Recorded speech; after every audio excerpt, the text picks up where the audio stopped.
마태복음 8장을 보면 거센 풍랑 속에 제자들의 모습이 나옵니다.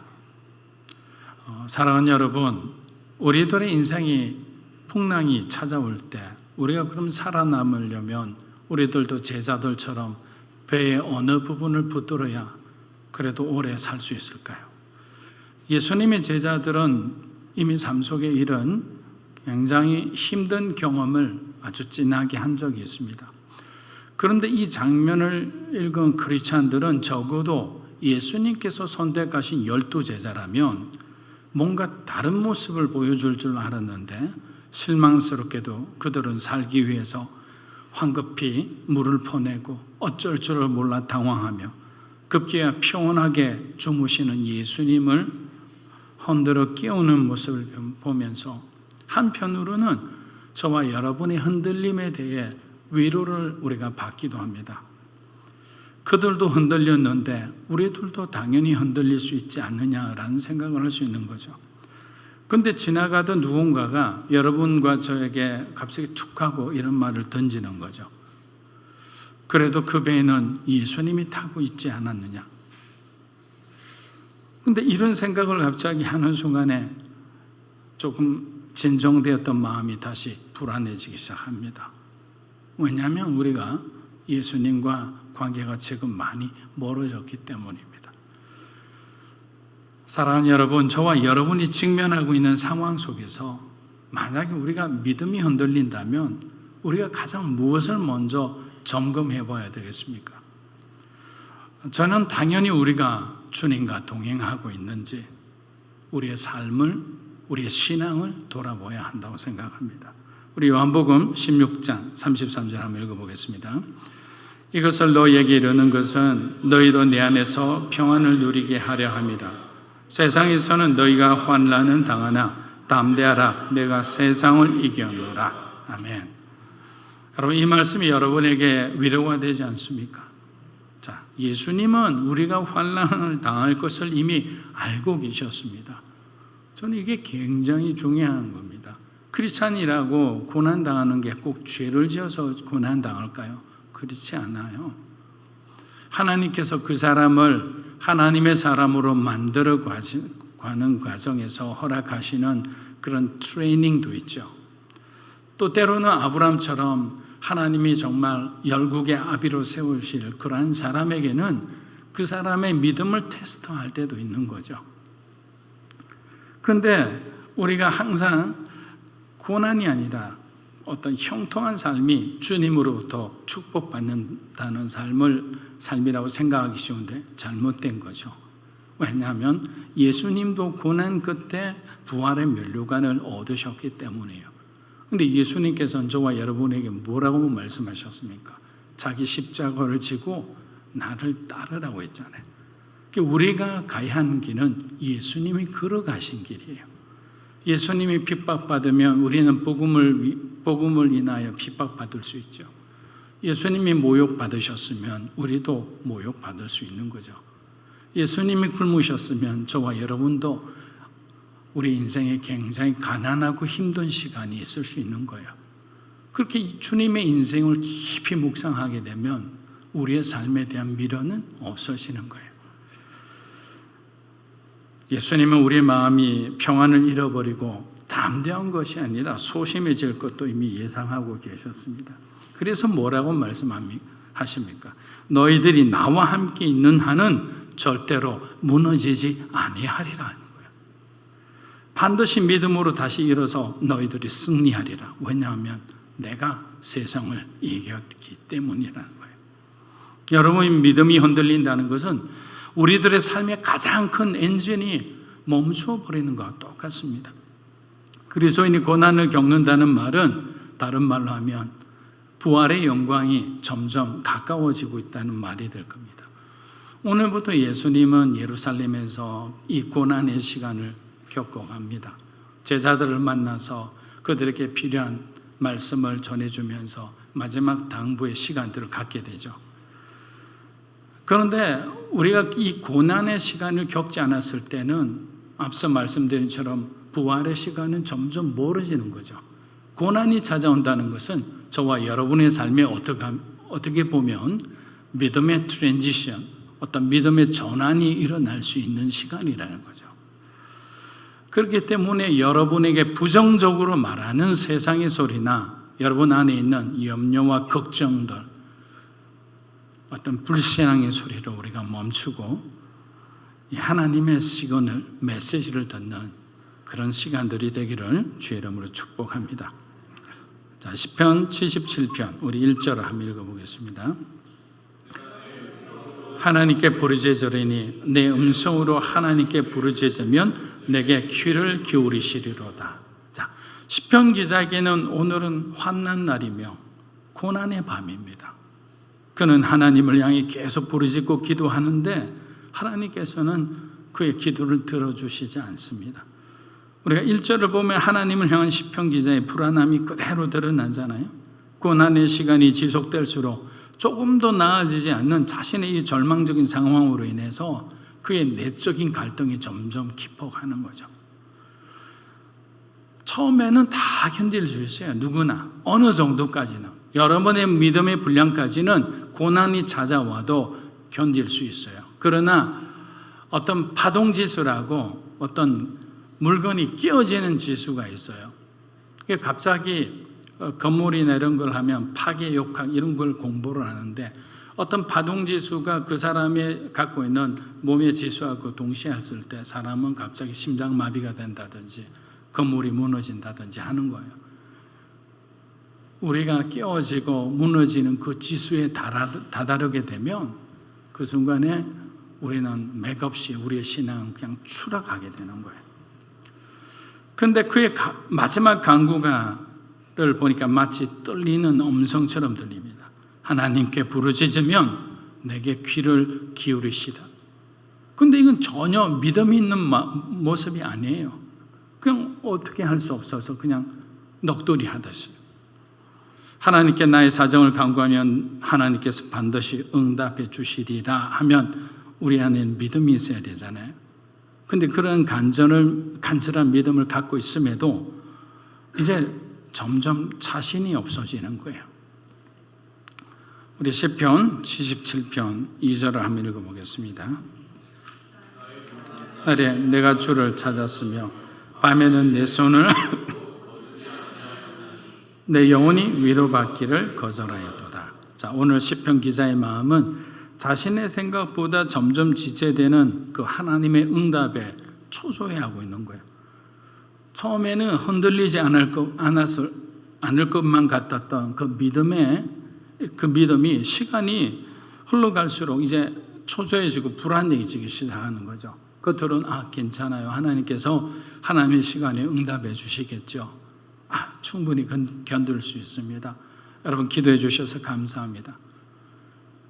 그런데 그런 말을 하고 돌아가는 그 발걸음부터 내 마음은 무거워지기 시작하는 거죠. 하나님 언제까지입니까? 자기도 모르게 그런 탄식이 터져 나오는 거예요. 그리고 마침내 영적으로 이렇게 추락하기 시작하면 나중에는 하나님으로부터 도움받는 것을 거절하기 시작합니다. 그리스도인이 여기까지 온다는 것은 굉장히 영적으로 심각한 상황이죠. 처음에는 사람들의 위로를 통해 힘을 얻다가 하나님이 점점 아무런 일도 하지 않고 침묵하시자 불안의 단계로 가더니 나중에는 원망하고 분노하는 단계로 가는 거예요. 근데 제가 이 구절을 여러 번 반복해서 읽다 보니 시편 기자가 처음부터 이 회복의 길을 잘못 설정한 것이 눈에 띄었습니다. 그것은 다름이 아니라 회복의 과정이 하나님으로부터 시작하는 것이 아니라 자기 자신이 중심이 되어 진행하고 있다는 거예요. 여러분 77장 1절과 2절을 한번 읽어보시면 자기 자신을 표현하는 이 내라는 단어가 8번이나 들어가 있어요. 내가 내 음성으로 하나님으로부터 주도되는 회복이 아닌 것은 올바른 회복이 이루어질 수가 없는 거예요. 사랑하는 여러분, 진짜 믿음의 사람은 풍랑의 순간에 주님께 왜라고 묻지 않습니다. 우리는 무엇이라고 질문을 해야 되는 거예요. 주님, 제가 이 풍랑에서 무엇을 배우기를 원합니까? 무엇을 깨닫기를 원합니까? 이 상황을 주님께서 어떻게 사용하기를 원하십니까? 라고 질문하면 우리의 관점이 달라질 거예요. 그러나 지금 시인은 자신의 고난에 대해 하나님께 따지고 주님의 사랑을 의심하고 스스로 힘으로 이 위기를 탈출하고자 하는 것이 문제인 거죠. 여러분, 하나님은 우리들이 상상하는 것보다 훨씬 위대한 분이에요. 그렇게 우리에게 고난의 십자가를 지게 하시는 것은 결국 저와 여러분을 주님께로 가까이 인도하기 위함입니다. 잘 될 때 여러분 한번 생각해 보세요. 교회 열심히 다니나요?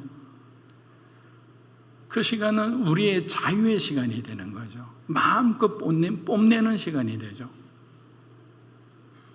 그러나 고난이 찾아올 때는 저와 여러분의 생각과 마음이 내려가는 거예요. 겸손해지는 거예요.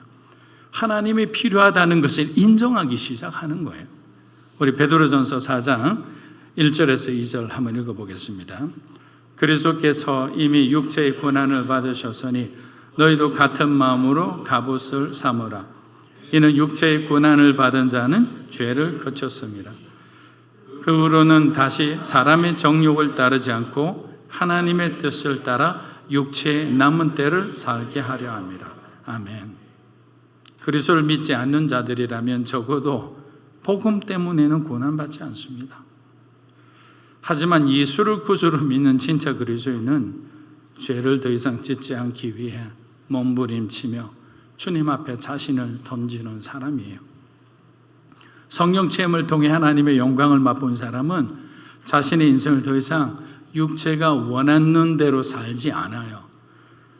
여기서 베드로가 육체의 남은 때를 하나님의 뜻을 따라 살게 하려 함이라 그랬잖아요. 정말 우리 인생 가운데 하나님이 가장 여러분에 대해서 기대하는 바가 뭘까요? 우리가 어떻게 살기를 원하실까요? 신앙은 결국에는 하나님의 저에게 또 여러분에게 주신 하나님의 꿈과 비전을 찾아가는 길이잖아요. 그런데 그 목적이 아니라 세상 가운데 살다 보니까 세상 사람들이 설정해 놓은 그 가치와 목표가 있거든요. 또 그것을 이루게 되면 우리 마음에 굉장히 성취감이 옵니다. 또 우리 안에 있는 본능인 이 경쟁심이 생기는 거예요. 그래서 그 경쟁에 탈락하면 굉장히 우리 마음에 쓴 마음이 생기죠. 복수하고 싶은 마음이 생기죠. 원망하는 마음이 생기는 거랑 똑같은 거예요. 우리의 믿음이 흔들린 이유는 뭐냐? 믿음의 본질 되신 예수님을 멀리했기 때문입니다. 하나님 말씀대로 살지 않았기 때문이에요. 말씀을 묵상하지 않고 말씀 붙들고 기도하지 않는 사람에게 어떻게 그런 이 세상을 이길 수 있는 믿음을 하나님이 주실 수 있겠습니까? 불가능한 일인 거죠. 이제 여러분이 스스로 해결하고자 하는 그런 모든 인간적인 어떤 생각과 행동을 이번 주 안에 여러분이 한번 내려놓으시기를 주의 이름으로 축복합니다. 하나님께서 우리의 인생을 이끌고 가도록 온전히 그냥 한번 맡겨보는 거예요. 어렵고 힘든 순간에 직면하게 되면 하나님을 먼저 찾는 그 시간이 되도록 여러분은 기도해야 되는 거예요. 시편 77편 3절에서 4절 읽어보겠습니다.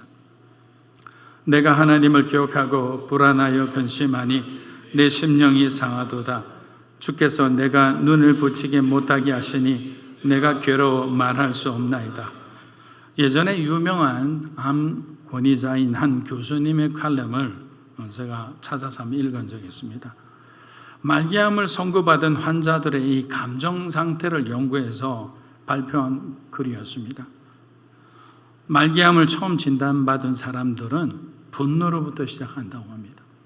자신처럼 열심히 살아온 사람이 왜 암에 걸려야 되는지를 이해하지를 못하는 거예요. 현실을 받아들이지 못하니 치유는 늦어질 수밖에 없습니다. 두 번째는 슬픔이 찾아온다 합니다. 분노가 어느 정도 사그라들자 자신의 처지가 너무나 처량한 겁니다. 이제 그가는 사랑하는 아이들을 바라볼 때 자신이 끝까지 함께 할 수 없을 수도 있다는 마음에 가슴이 찢어지는 그 아픔을 겪게 된다고 합니다. 그리고 마지막 세 번째는 수용의 단계에 이른다고 합니다. 이것은 자신이 말기암 환자라는 현실 인식을 비로소 하기 시작했다는 말입니다. 그럼 이럴 것이 더 이상 없기에 자신의 운명을 걸고 암과 싸울 준비가 되는 것입니다.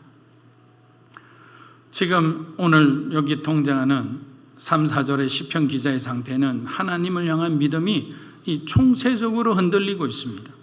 그리고 3절에서 자신이 과거에 이런 상황을 겪었을 때 하나님께 간구하며 응답해 주셨는데 지금은 계속 시간만 지나가고 상황은 변하지 않고 환경은 좋아지지 않으니까 급기야 잠을 잘 수 없는 이 불면의 밤이 계속되는 겁니다. 시인은 자신이 왜 하나님으로부터 버림받았는지 도저히 해석이 안 되는 겁니다. 여러분, 저와 여러분이 가장 힘들어하는 고난과 고통은 우리가 왜 고난받는지 그 이유를 잘 모를 때예요. 열심히 신앙생활하고 하나님 주신 물질 많은 사람에게 나누고 그리고 하나님이 보시기에 그런 나쁜 죄를 저질른 적도 없는데 갑자기 병이 든다고 생각해 보세요. 갑자기 여러분의 사업이 어려워진다고 생각해 보십시오. 갑자기 집안에 여러 가지 문제로 형제 간에 다툼이 생긴다고 생각해 보십시오. 열심히 공부하던 여러분의 자녀가 갑자기 방황하기 시작한다고 생각해 보세요. 만약에 죄를 짓고 있었다면 죄의 대가라 생각하고 정신을 번쩍 차릴 거예요. 그런데 누구보다 하나님을 사랑하고 열심히 살아가는 그 상황에서 이런 고난을 주신다면 우리는 욥처럼 그렇게 받아들이기가 힘든 거예요. 예수님은 아버지 하나님의 뜻을 알았잖아요. 아셨기 때문에 자신에게 닥친 모든 고난과 시련을 피하지 않으셨어요. 하나님을 바라보고 원망하지 않으셨어요. 마지막 잔을 놓고 주님 앞에 그 갈보리 언덕에서 이 잔을 피할 수만 있다면 피하고 싶다고 말씀하셨지만 아버지가 허락하지 않으셨어요. 주님은 조금 더 그게 대답하지 않고 마지막까지 십자가의 길을 주님을 바라보고 자신을 버린 아버지를 바라보고 십자가까지 오르신 거예요. 그게 참 믿음 아닌가요? 암 환자가 분노하고 슬픔에 갇혀 있을 때는 자신의 불행이 마음에 닫혀 가족들뿐만 아니라 그 누구의 소리도 듣지 않는 것과 마찬가지입니다. 우리 시편 77편 5절에서 7절 한번 읽어보겠습니다. 내가 옛날 곧 지나간 세월을 생각하여사오며 밤에 부른 노래를 내가 기억하여 내 심령으로 내가 내 마음으로 간구하기를 주께서 영원히 버리실까 다시는 은혜를 베풀지 아니하실까. 시인은 계속 갈등하고 있는 겁니다. 그러다가 문득 자신이 어두웠던 시절에 하나님께서 건져주셨던 그 시련의 밤의 한 토막의 그 기억을 되찾기 시작하자 비로소 자신과의 정직한 대화가 이제 시작이 되는 거예요. 77편 6절에 나오는 내 심령으로 내가 내 마음으로 간구하기를 이라는 이 표현의 원어로 직역하면 마음속에서 여러 가지 생각이 교차되면서 내 마음을 어떻게 해야 할 것인지를 찾으며 라는 뜻으로 해석이 되는 거예요. 내 마음을 어떻게 해야 할 것인지를 그 다음에 이 단어가 중요한 거죠. 찾으며 자기 내면에게 뭔가 움직임을 시작했다는 거죠. 즉 시인은 그동안 스스로 만든 동굴 속에서 빠져나오는 결단을 자기 자신에게 명령하기 시작했다는 거죠. 그리고 결정적인 카운터 펀치가 등장합니다. 우리 시편 77편 11절 한번 읽어보겠습니다. 여호와 일들을 기억하며 주께서 옛적에 행하신 기이한 일을 기억하리라. 자, 여기서는 기억하다는 단어가 두 번 반복이 되고 있는데 여러분 이것은 생각하다 떠올리다는 뜻이 아니라 기억한 것을 깨닫고 자신의 삶에 변화를 일으키는 뭔가를 하겠다는 의지를 보이는 거예요. 말씀을 듣는 사람 많잖아요. 저는 그런 사람을 십자가 앞에 나와 있는 사람이라 생각해요. 그러나 그 말씀을 실천하지 않아요. 그냥 주저앉아 울기만 해요. 부활의 영광을 누릴 수 있는 사람은 주님과 함께 죽는 사람이죠. 주저앉아 있는 사람이 아니라는 거예요. 시편 기자는 애굽에서 이스라엘 백성들이 탈출하는 그 과정에서 숱한 어려움들이 있었지만 결국 하나님께서 마지막 구원의 문, 그 홍해의 문을 열어주셔서 그들을 구원하신 것처럼 자신의 삶도 하나님께서 구원해 주시리라는 그 믿음을 이제서야 비로소 선포하기 시작한 겁니다. 그런데 그의 믿음의 회복의 변곡점은 어디일까요? 바로 하나님이 그에게 베풀어 주신 그 사랑의 시간을 기억한 거죠. 그의 상처가 난 내면과 자아가 회복되기 시작합니다. 이제는 그의 흔들리던 믿음이 다시 하나님 안에서 세워지기 시작한 겁니다. 사랑하는 여러분, 하나님이 바라시는 믿음은 우리가 원하는 대로 되지 않으면 믿기를 중단하는 믿음이 아니에요. 참된 믿음이란 내가 원하는 시간에 응답이 오지 않고 우리 주변의 상황이 더욱 악화되더라도 주님이 반드시 우리를 구원하신다는 그 믿음을 포기하지 않는 믿음인 거예요. 그렇게 하나님의 구원의 역사는 항상 저와 여러분의 포기로부터 이루어지는 거예요. 혹시 여러분들 중에 그런 시련의 광야를 지나고 있으시다면 더욱더 정제된 믿음의 말로 우리 하나님을 의지하는 여러분이 되시기를 주의 이름으로 축복합니다.